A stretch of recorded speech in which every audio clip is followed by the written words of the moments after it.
السلام علیکم۔ ہمارا گاؤں لاڑکانہ سے قریب ہے اور ہمارے گاؤں میں کافی جگہیں ہانٹڈ ہیں۔ ہمارے وہاں رہنے والے لوگ ان باتوں کے عادی ہیں۔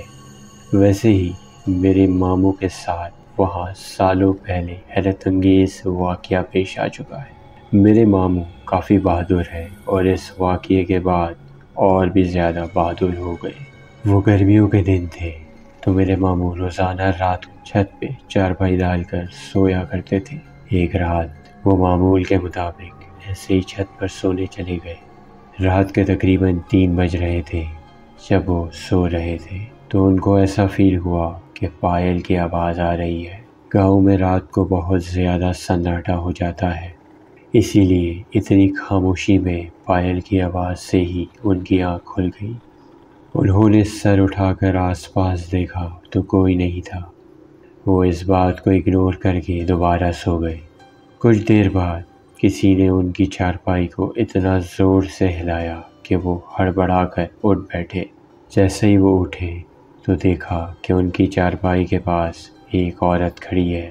وہ بتاتے ہیں کہ اس عورت کا حلیہ راجستھانی عورتوں جیسا تھا، مطلب ہاتھوں میں وائٹ کلر کی چوڑیاں پہنی تھی، سر پہ کوئی نوکیلی سی چیز لگا کر اس پر چادر اٹکائی ہوئی تھی۔ اس کا گھاگرا چولی بھی فل وائٹ کلر کا تھا اور بال کافی زیادہ لمبے اور گھنے تھے۔ میرے ماموں نیند کی کیفیت میں اسے دیکھ رہے تھے۔ ویسے تو وہ کبھی ڈرتے نہیں تھے، مگر بعض اوقات ایسے معاملات ہو جاتے ہیں کہ اچھوں کا خوف سے برا حال ہو جاتا ہے۔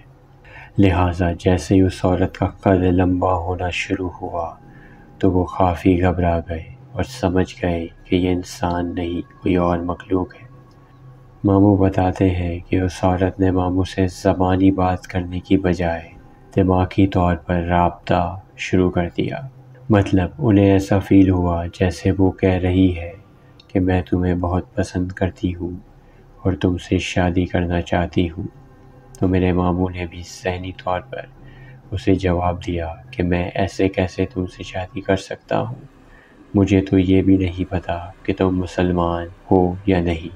میرے ماموں کا اٹھنا بیٹھنا مذہبی لوگوں کے ساتھ ہوتا تھا، اس لیے وہ اس مخلوق کو اپنے حساب سے جواب دے رہے تھے۔ وہاں چھت سے محلے کی مسجد نظر آتی تھی۔ میرے ماموں نے ذہنی طور پر اسے مزید کہا، تم ایسا کرو، وہاں جاؤ اور مسجد کو ہاتھ لگا کر واپس آ جاؤ، مجھے پتہ تو چلے کہ تم مسلمان ہو بھی یا نہیں۔ ماموں نے یہ سوچا تھا جیسے ہی وہ جائے گی تو میں فوراً نیچے بھاگ جاؤں گا، مگر اس عورت نے ایسا کیا کہ اس کا پاؤں وہی چھت پر تھا اور دوسرے پاؤں سمیت وہ اتنا اسٹریچ ہوئی کہ مسجد تک پہنچ گئی اور مسجد کی دیوار کو ٹچ کر کے وہ واپس نارمل حالت میں آ گئی۔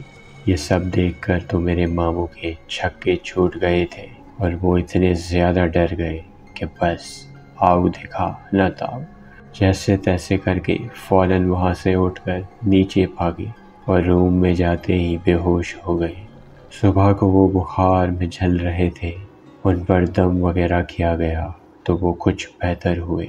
اس کے بعد وہ کبھی بھی چھت پر اکیلے نہیں سوئے۔